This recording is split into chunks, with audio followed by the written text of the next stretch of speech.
پاکستان میں جو دریائے چناب اور جہلم کے درمیانی علاقوں میں جو ہمیں اسٹوریج اسپیس ریکوائرڈ ہے، کیا وہاں پر بن سکتی ہے؟ کسی قسم میں کوئی فائدہ ہمیں وہاں سے حاصل ہو سکتا ہے؟ بسم اللہ الرحمن الرحیم. آپ کا بہت شکریہ، آپ نے مجھے موقع دیا. یہ موسٹ امپورٹنٹ اور بہت برننگ ایشو ہے، نیشنل سیکیورٹی کا ایشو بن چکا ہے، اس میں کوئی دوسری رائے نہیں ہے. آپ نے بات کی کہ کیا ہم چناب اور جہلم میں کسی جگہ پہ کوئی ڈیم یا کوئی اسٹرکچر بنا سکتے ہیں، تو میں آپ سے یہ شیئر کروں کہ جہلم کے کانٹیکسٹ میں روہتاس ڈیم کا پروپوزل اور چناب کے کانٹیکسٹ میں وزیر آباد ڈیم، چنیوٹ ڈیم اور مڈ رانجھا ڈیم، ان 3 ڈیمز کے پروپوزل اس وقت پلاننگ فیز میں وابڈا کے پاس ہیں، اور اگر ان کے اوپر کام کر لیا جاتا ہے تو یہ 2030 آنورڈز اس کے اوپر کمپلیشن کے لیے ہم جا سکتے ہیں. یہ جو ڈیمز، یہ 4 ڈیمز جن کا میں نے ذکر کیا، اس سے میجر بینیفٹ یہ ہوگا کہ ہمیں جو کراس بارڈر پانی پاکستان میں آتا ہے، خاص کر کے چناب میں، اور پھر وہ نیچے تریمو سے نیچے جا کے ہیوک کریٹ کرتا ہے، اور ونس وہ چناب سے نکل کے پنجنت کے مقام پہ اینڈ دین مٹھن کوٹ کے مقام پہ انڈس کا حصہ بنتا ہے، تو پھر ہمیں دریائے سندھ میں، سندھ کے ایریے کے اندر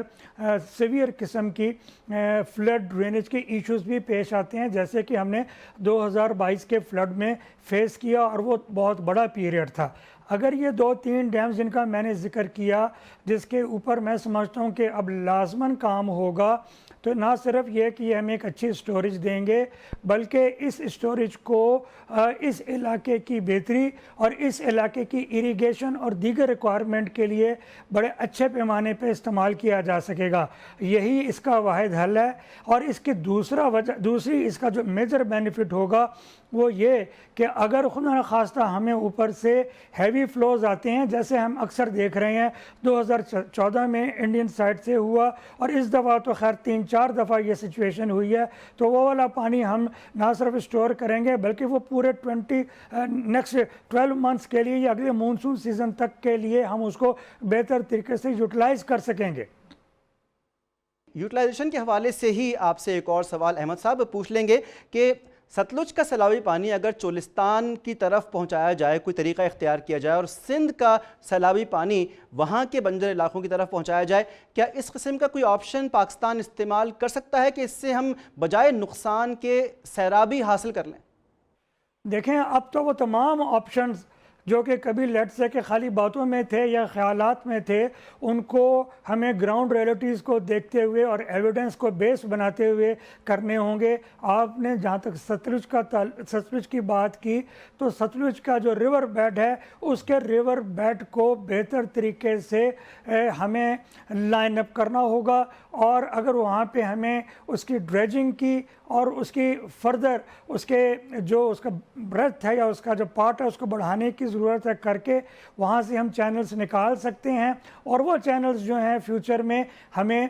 سپورٹ کریں گی ٹورڈز نہ صرف یہ کہ جو اپ اسٹریم سے پانی آ رہا ہے اس کو مینیج کرنے کے لیے، بلکہ اس کے بینیفیشل یوز کے لیے. اس میں صرف ایک چیز جو ہے وہ امپورٹنٹ ہوگی، اور وہ یہ دیکھنا ہوگا کہ کیا یہ پانی جیسے اس دفعہ ہم نے لیا یا ہمارے پاس آیا، اوپر سے چھوڑا گیا، کیا یہ پانی ہمیں ہر سال اویلیبل ہوگا یا نہیں ہوگا. تو اس کے لیے ہمیں جو اپنا ڈسٹریبیوشن کا میکینزم اسپیسیفکلی اس ایریے کے لیے دینا ہوگا، وہ ممکن نہیں ہے کہ ضروری نہیں ہے کہ وہ ہم سالانہ بیسس کے پر اس کو بنائیں. ہم اس کو کنڈیشنل کر سکتے ہیں واٹر اویلیبلٹی سے، کہ جس وقت ہمارے ستلج کے کیچمنٹ میں سیویئر جیسے اب رین ہوئی ہے ایسی رین ہو، یا اوپر سے پانی آئے، تو اس صورت میں اس کو ہم پیرینیل کینال کی فارم میں کنورٹ کریں یا پیرینیل چینل کی فارم میں کنورٹ کریں، اور پھر وہاں پہ اس کو لوکل لائیولی ہوڈ کے لیے، لوکل اریگیشن پریکٹسز کے لیے ہم اس کو یوز کر سکیں. جہاں تک آپ نے بات کی سندھ کی، تو میں آپ سے یہ شیئر کروں کہ سندھ میں اور بلوچستان کے درمیان میں یہ جو کیرتھر ہل ٹورنٹس ہیں، کیرتھر ہل ٹورنٹس کا میسو فلو آتا ہے، اور جو کہ سندھ میں سکھر اور کوٹری کے درمیان میں جو ایف پی بند ہے وہاں پہ وہ امپیکٹ دیتا ہے. اگر ان سارے علاقوں میں جہاں پہ بہت ساری آبادیاں بھی آ چکی ہیں فلڈ چینلز بنا کے ان فلڈ چینلز کو یوز کیا جائے for the beneficial use of the local communities, ان کے day to day water requirements کے لیے اور لوکل اریگیشن پریکٹسز کے لیے, تو یہ لازماً کی جا سکتی ہے.